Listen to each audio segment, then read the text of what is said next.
El ministro de la Corte, Javier Lainez, admitió, les decía, la controversia constitucional que interpuso el INE en contra del Plan B de la reforma electoral, por lo que concedió la suspensión solicitada por el instituto, con lo que se frena por el momento la aplicación del Plan B. Ayer, la Consejería Jurídica de Presidencia anunció que va a impugnar la resolución del ministro Lainez y lo acusó de arrancarle hojas a la Constitución por resolver un tema de carácter electoral que no le correspondería, dijo. Esta mañana el presidente habló del tema y esto es parte de lo que dijo. Se piensa que este ministro se extralimitó, se excedió y pues se convierte en los hechos en el poder legislativo, porque la decisión que tomaron los diputados y los senadores la anula.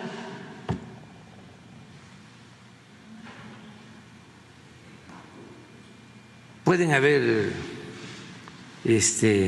interpretaciones, ¿no?, a la Constitución, a las leyes, pero en realidad eso fue lo que hizo. Lo importante es saber por qué actúan así.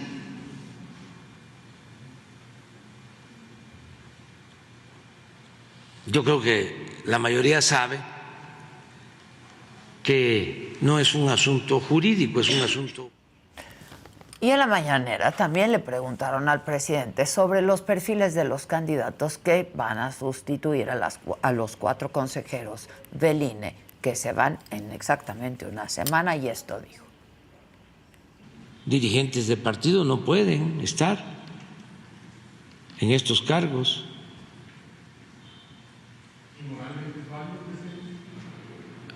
Sí, sí es válido, porque tienen derecho, como cualquier otro ciudadano. Usted puede tener un hijo conservador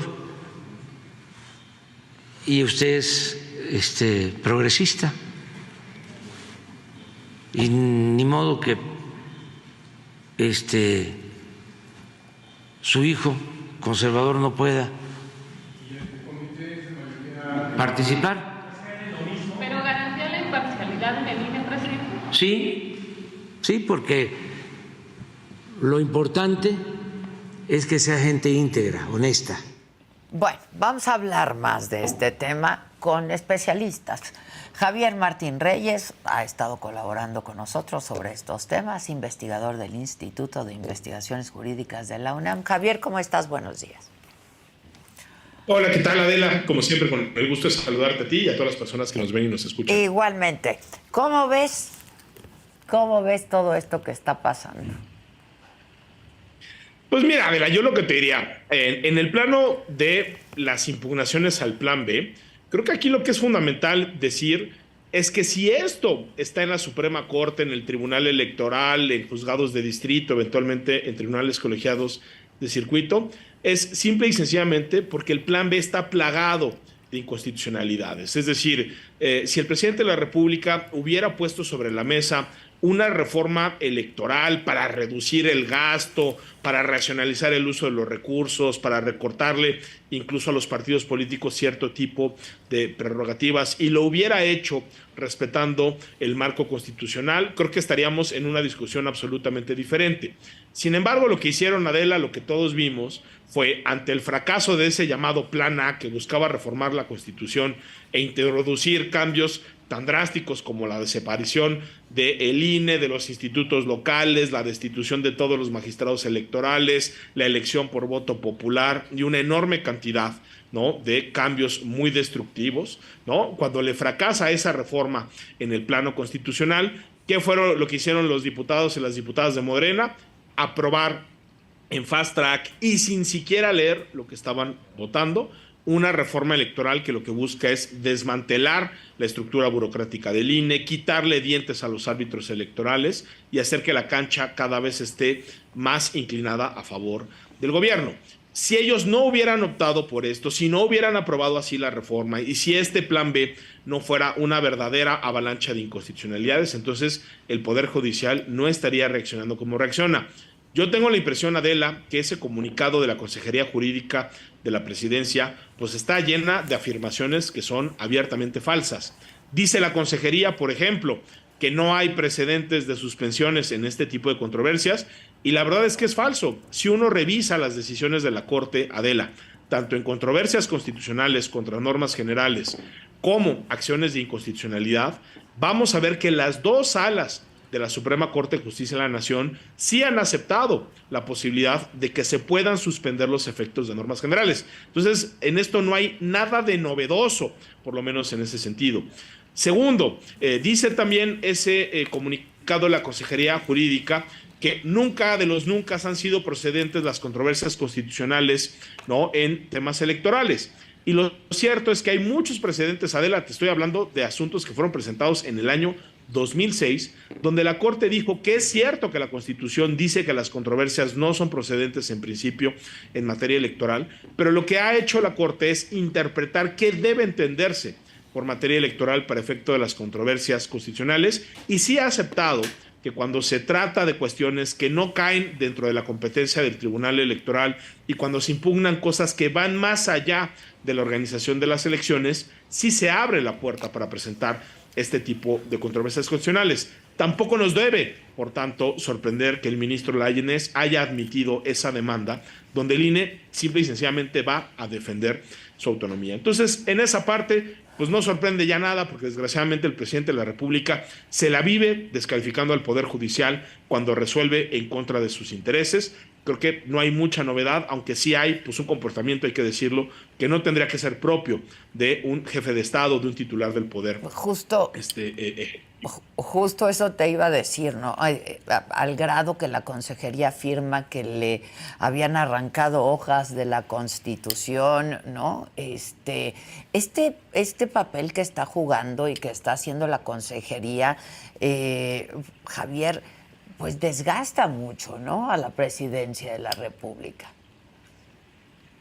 No, a ver, totalmente, Adela, yo te diría, esta es una consejería jurídica que no parece ni consejería ni tampoco jurídica, ¿no? Lo que estamos viendo, pues es de algún tipo de un boletín previo, incluso que hablaba, ¿no?, y que decía, ¿no?, cuando criticaban la decisión del Tribunal Electoral en el caso de Edmundo Jacobo, que esta era parte de una estrategia del lawfare, ¿no? O sea, como si desde el Poder Judicial se estuviera tratando de desestabilizar, ¿no?, al sistema democrático y se quisiera, déjame ponerlo así, injustamente procesar o sancionar a los órganos democráticamente electos. A mí eso me parece, Adela, que rebasa ya límites que incluso para la propia Cuarta Transformación son excesivos.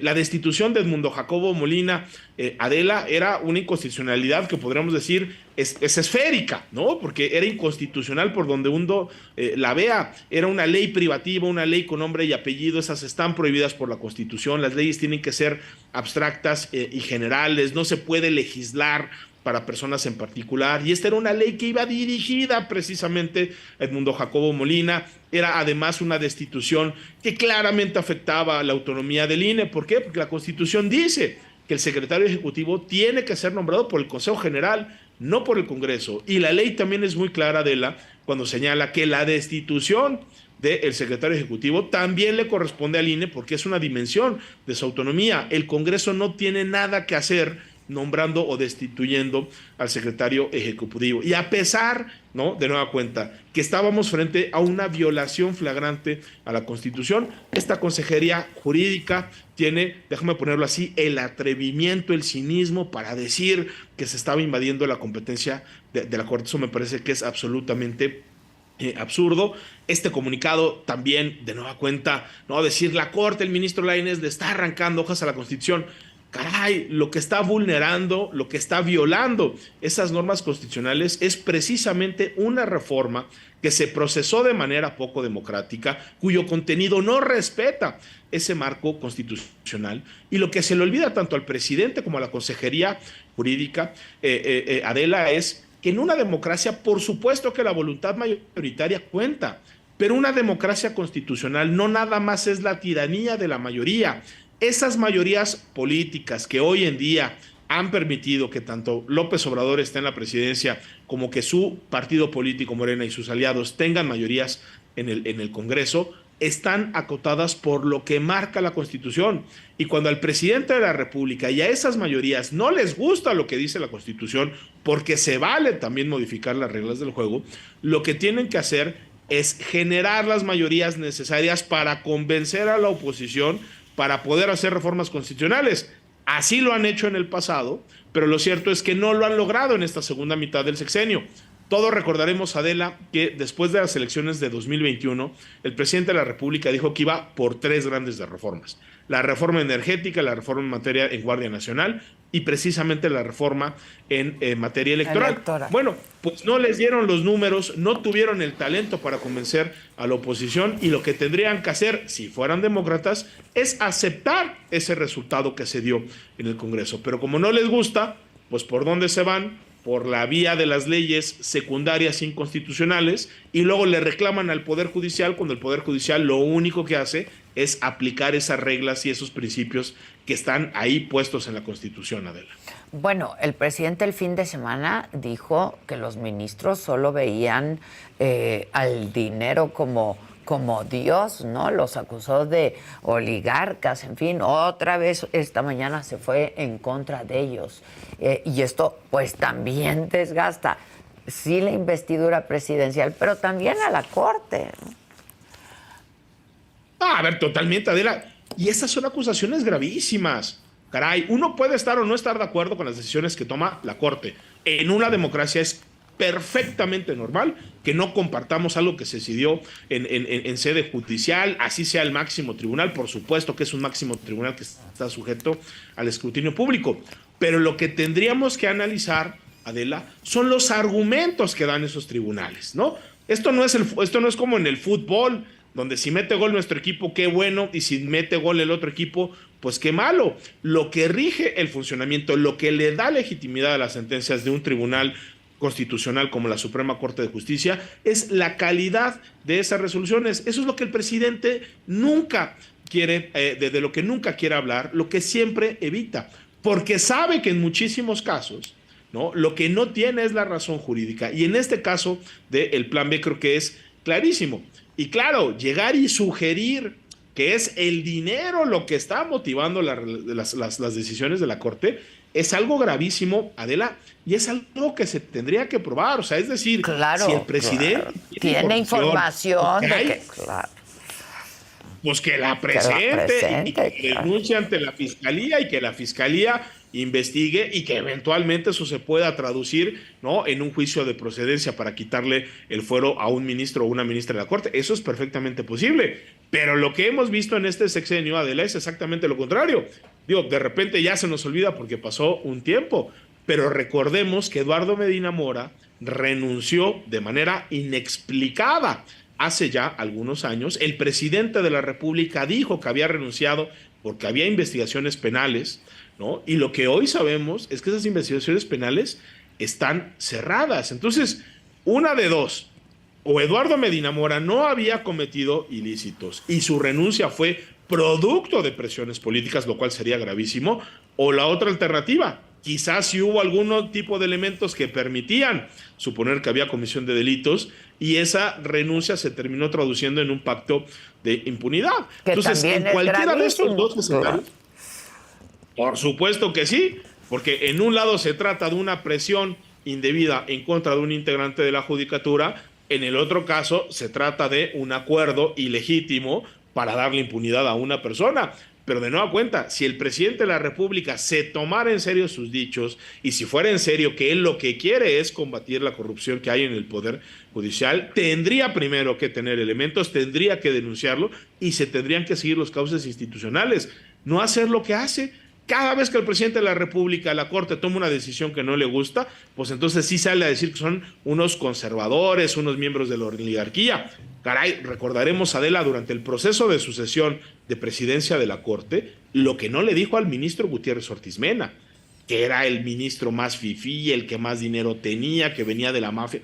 Caray, una serie de descalificaciones de nueva cuenta, sin ningún tipo de elementos sobre la mesa, y que lo único que hacen, Adela, es generar un discurso injustificado en contra de la Suprema Corte de Justicia de la Nación, y ya vimos las consecuencias. En la marcha de hace algunos días había personas que le estaban prendiendo fuego y que estaban golpeando a una figura de la ministra. Eso es el efecto de un discurso presidencial irresponsable, de una persona que no ha entendido que cuando está en el púlpito presidencial, cuando está en sus conferencias matutinas, él no está hablando como una persona de carne y hueso, él no está hablando solo como un dirigente partidista, él está hablando como autoridad, y no cualquier autoridad, está hablando en particular el Poder Ejecutivo, y él no tiene libertad de expresión cuando habla como titular del Poder Ejecutivo. Él lo que tiene es una obligación de informar con veracidad sobre la situación que guarda el país, descalificar, estigmatizar, sugerir que quienes no opinan como él es porque son delincuentes, porque están respondiendo a los intereses más oscuros, es profundamente irresponsable y es profundamente violatorio, Adela, de ese deber que tiene él como autoridad de informar con veracidad sobre lo que está sucediendo en el país. Oye, bueno, ahora, ¿qué sigue en la Corte, no? Porque ya en Presidencia dijeron que van a impugnar las decisiones de la Corte, pero también ahí ya fueron admitidas las controversias. ¿Qué sigue? Mira, yo te diría, va a ser, Adela, hay que decirlo, probablemente el litigio electoral más complejo en la historia de la democracia mexicana. Es decir, nunca habíamos visto una reforma electoral de este tamaño y con tantos problemas de constitucionalidad y que afecta tantos principios y tantos derechos. En este momento yo te diría, todavía está abierto el plazo para presentar tanto acciones de inconstitucionalidad, hasta donde recuerdo, Movimiento Ciudadano y creo que también el PRD ya presentaron sus acciones. Seguramente el PRI y el PAN y las minorías parlamentarias lo van a hacer también. También lo harán. El plazo debe ser por ahí del 3 de abril. Y también lo que seguramente se va a presentar, Adela, son más controversias constitucionales, ¿no? El INE ya presentó la primera, precisamente esta suspensión que dicta el ministro Lainez se da en esa controversia que presentó el INE, pero no habría que descartar que otros, por ejemplo, institutos electorales locales que también ven afectada su autonomía, eventualmente terminen presentando esas controversias, ¿no? Cerrado el plazo de esas dos impugnaciones, yo te diría, Adela, vendrán posiblemente otros pronunciamientos relacionados con las suspensiones. Eso no lo sabemos. Ahorita hay esta primera suspensión que es muy importante. ¿Por qué? Porque es una suspensión total. Lo que dice el ministro Lainez es que ninguna norma del Plan B se puede aplicar en este momento. Esa decisión puede ser controvertida. Ya anunció la Consejería Jurídica que lo va a hacer. Que la va a presentar un recurso de reclamación. Este es un recurso que en principio le toca conocer a la segunda sala de la Suprema Corte de Justicia de la Nación, que tiene 5 integrantes, y ahí se decide por mayoría. O sea, es decir, bastarían 3 votos para mantener la suspensión. Eso es algo que habrá que estar muy al pendientes, Adela. Habrá que estar al pendientes a ver si no se dictan otro tipo de suspensiones. Te digo, eso también se podría presentar. Y luego ya vendrá lo más complicado, Adela, que ya es la discusión de fondo. Y ahí yo te diría, hay 2 tipos de argumentos que se hacen valer y que tendrá que resolver la Corte. Hay algunos argumentos relacionados con la violación al proceso legislativo.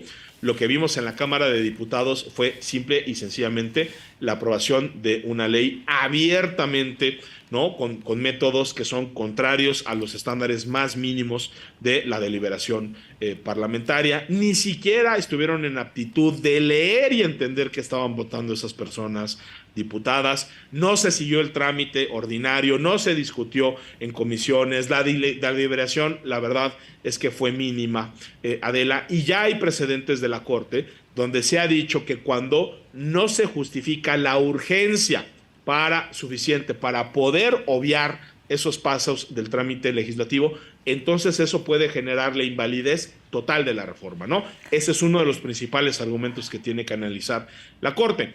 Y si ese argumento no alcanza los 8 votos, Adela, entonces la Corte lo que tendrá que hacer seguramente es entrar a analizar tema por tema, ¿no? Y la verdad, Adela, es que creo que esta va a ser probablemente uno de los litigios más difíciles en términos técnicos para la Corte. Te doy un dato nada más. La demanda de la controversia constitucional, nada más una demanda, que es la que presentó el INE, estamos hablando de más de 400 páginas de argumentos que presentó eventualmente la Corte. Habría que sumarle lo que diga Movimiento Ciudadano, lo que diga el PRD, lo que diga el PRI, lo que diga el PAN, lo que digan las minorías parlamentarias, lo que digan eventualmente otros órganos que presenten controversias constitucionales, ¿no? Entonces, creo que la cantidad de temas sobre los que se va a tener que pronunciar la Corte no va a ser una cosa menor. Yo tengo la impresión de que la Corte se tardará un buen tiempo en resolver este tipo de litigios, pero pues ahí sí estamos frente a una pregunta abierta sobre cuándo se resolverá esto. Ya, sí, son momentos muy álgidos, ¿no? Oye, y dime algo, Javier. Ahora, yo hablaba al inicio también de la designación de los nuevos consejeros electorales, los 4 consejeros electorales.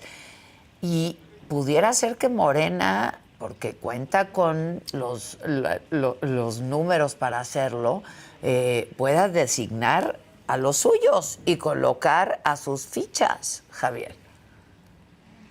Sí, a ver, yo te diría, creo que desgraciadamente lo que vemos en esta lista de ya lo decías tú al inicio, son muchos nombres de entrada que tienen una clarísima cercanía con Morena y con el poder. Creo que eso hace que incumplan con los requisitos de imparcialidad.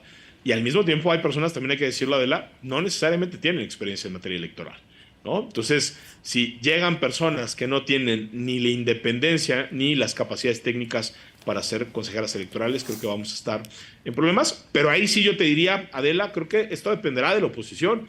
La oposición, si se mantiene unida, tiene todos los elementos o para exigir que haya nombramientos imparciales. Incluso en la peor quinteta, yo te diría, por lo menos hay una persona o dos que sí tienen imparcialidad. O sea, es decir, si se quisieran hacer bien las cosas, se podrían nombrar a 4 personas con capacidad técnica e independencia política. Y si Morena de plano no quiere y la oposición se mantiene unida, yo diría, Adela, pues ahí está el sorteo, ¿eh? Y de que esto sea una decisión cupular para poner personas cercanas a los partidos políticos, o mejor nos vamos a la insaculación, yo diría mejor que haya una insaculación, Adela. Pues sí, en todo caso, esto llegaría a la Corte, en su caso. Sí, en primer lugar, quien tendría que hacer el sorteo es la propia Cámara de Diputados. Exacto. Ahora, lo que por buenas razones la Constitución dice que si no hacen el sorteo en la Cámara de Diputados, entonces la Corte tiene que hacer el sorteo, ¿no? Entonces, ahí estaríamos en 3 momentos. Primero, ver si hay mayorías calificadas o no a favor de las propuestas. Si no hay, sorteo en Cámara de Diputados. Y si no hay sorteo en Cámara de Diputados, sorteo en la Suprema Corte. Ya. Ahora, Adán Augusto ya dijo que Morena no va a ir por cuotas, y entonces lo que podemos pensar es que el proceso va a ser por insaculación. Pues mira, yo ahí, la verdad, Adela, dudaría mucho de lo que suelen decir los políticos. Como decimos, a veces lo que les gusta es blofear, ¿no? Yo tengo la impresión de que Morena tiene un enorme interés para pactar con la oposición, o por lo menos con parte de la oposición, las designaciones. Yo creo que sí habrá un intento por generar un consenso. Ojalá la oposición vaya unida y vaya a defender perfiles independientes. Eso también va a ser importantísimo, Adela, pero también, y lo que sí hay que reconocer, es que sí estamos en un escenario donde la insaculación es posible. Pero eso de que ya nos vamos directo en la insaculación, eso no, yo todavía tendría... Exacto, todavía va a haber un proceso que pasar, ¿no? Pero estamos a unos días que los 4 consejeros dejen su cargo. Sí, absolutamente. Es Sí, decir, el sí. 4 de abril, ¿no? Pase lo que pase, ¿no? Se va Roberto Ruiz Aldaña, se va Adriana Favela, se va Ciro Murayama y se va el presidente Lorenzo Córdoba. Y ojalá para el 4, marca la Constitución y la convocatoria, ya tengamos a 4 personas y ojalá de nuevo, Adela, sean personas independientes y Pues con ojalá, experiencia en ¿no? el tema. Ojalá. Bueno, pues vamos a ver qué ocurre y te estaremos molestando. Te agradezco mucho la explicación y pues darnos luz sobre todos estos temas que está ocurriendo aquí en nuestro país. En fin, te agradezco mucho y te mando un abrazo, Javier, y hasta la próxima. Pues hasta la próxima, estaremos al pendiente, Adela. Un abrazo muy fuerte de vuelta. Muchas gracias. Gracias, Javier. Hay que estar bien, bien, bien atentos. Y mientras tanto, les recuerdo